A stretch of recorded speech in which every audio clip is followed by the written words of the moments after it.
ada Pak Rafif Putra dari jurusan Ilmu Pemerintahan, Fakultas Ilmu Sosial dan Ilmu Politik Universitas Brawijaya. Kini saya akan menganalisis inovasi yang ada di Indonesia untuk mengentaskan permasalahan-permasalahan sosial yang ada di Indonesia. Darurat pengangguran tidaknya masih menjadi suatu problematika yang masih menjamur di Indonesia. Pengangguran merupakan salah satu permasalahan sosial yang kompleks dan harus segera ditumpas. Tiap tahunnya, tingkat pengangguran di Indonesia ini tak kunjung surut, malah semakin meningkat. Kebanyakan dari mereka adalah lulusan sarjana atau tidak sempat untuk menuntaskan tingkat pendidikan selama di bangku sekolah. Rendahnya kualitas dan produktivitas sumber daya manusia, serta minimnya lapangan pekerjaan yang tersedia, menjadi alasan mengapa tingkat pengangguran di Indonesia ini masih tinggi. Seiring dengan perkembangan teknologi di era modern ini, dibutuhkan suatu inovasi yang solutif untuk menumpas problematika tersebut. Gojek merupakan salah satu startup di Indonesia yang didirikan oleh Nadiem Makarim, yang kini menjabat sebagai Menteri Pendidikan dan Kebudayaan Indonesia pada bulan Januari tahun 2015. Latar belakang lulusan Harvard University mendirikan Gojek adalah karena permasalahan yang sering ia hadapi ketika masih menggunakan layanan ojek pangkalan. Pada hakikatnya, cara kerja dari Gojek hampir sama dengan aplikasi lain yang tersedia di luar negeri, seperti Grab dan Uber. Fasilitas yang diberikan Gojek ini terdapat berbagai macam, mulai dari pelayanan antar jemput dengan fitur GoCar atau GoRide, pengiriman barang melalui fitur GoSend, pelayanan pesan antar makanan melalui fitur GoFood, pelayanan pembersihan rumah dengan fitur GoClean, serta terdapat beberapa fitur-fitur lain seperti GoTix, GoMed, GoMassage, GoMart, dan lain-lain. Hingga saat ini, Gojek memiliki nilai valuasi lebih dari 10 miliar US dollar atau setara dengan 140 triliun rupiah. Dengan ini dapat dikatakan bahwa Gojek menjadi salah satu perusahaan di dunia yang termasuk ke dalam jajaran Dekakorn, serta menjadikannya startup pertama Dekakorn di Indonesia. Untuk menjadi pengemudi Gojek tidaklah rumit. Tidak perlu memandang gelar yang diraih selama menempuh masa pendidikannya.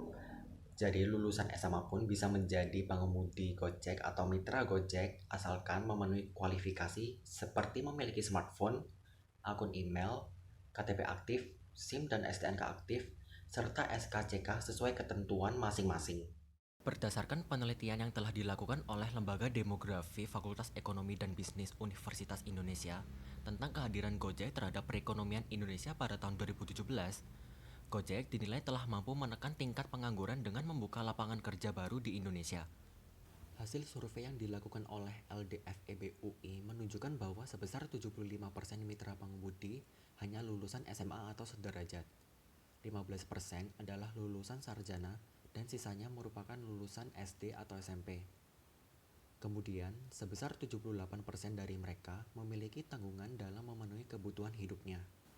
Penghasilan yang didapatkan oleh mitra pengemudi sendiri meningkat sebesar 44% setelah bergabung dengan Gojek. Rata-rata pendapatan yang dihasilkan oleh pengemudi sebesar 3,31 juta per bulannya, yang mana mengimplikasikan bahwa pendapatan tersebut 1,25 kali lebih besar daripada UMK di beberapa daerah yang rata-rata UMK-nya hanya 2,8 juta per bulan. Banyak dari mereka yang merasa puas dengan penghasilan yang didapatkan sekarang dan merasa kualitas hidupnya menjadi lebih baik setelah bergabung dengan Gojek. Namun terdapat permasalahan yang masih harus dihadapi bagi masyarakat kelas menengah ke bawah. Menganut pada kualifikasi SIM dan STNK yang aktif, ketentuan yang harus dipenuhi adalah maksimal umur kendaraan yaitu 8 tahun sejak penggunaan. Permasalahan ini masih menjadi suatu halangan bagi masyarakat dengan ekonomi yang masih rendah. Terkadang kendaraan yang mereka miliki tidak memenuhi persyaratan tersebut. Dan apabila ingin membeli kendaraan baru dengan sistem kredit, akan menjengkat mereka karena bunganya yang terkadang juga besar. Pun pendapatan yang dihasilkan tidak selalu dapat mencukupi kebutuhan hidupnya. Apalagi jika ditimpal dengan cicilan kredit motor. Memang persyaratan tersebut demi kebaikan citra perusahaan serta pelanggan. Juga karena banyak yang memandang bahwa motor tua kurang layak untuk beroperasi dan akan menimbulkan beberapa kejadian yang tidak diinginkan. Dewasa ini, pihak Gojek telah bekerja sama dengan beberapa perusahaan leasing terkait kredit motor ataupun mobil. Untuk aturan pembayaran cicilan tersebut masih mengikuti kesepakatan antara pihak Gojek dengan pihak leasing.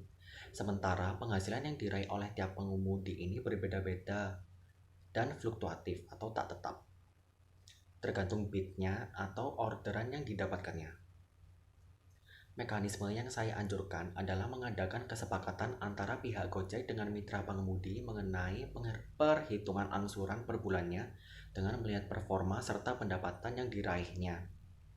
Berdasarkan pendapatan yang dihasilkan oleh pengemudi per bulannya, pihak Gojek dapat mengkalkulasi dan memperkirakan berapa persen dari total pendapatan mitra per bulannya untuk dibayarkan angsuran kredit.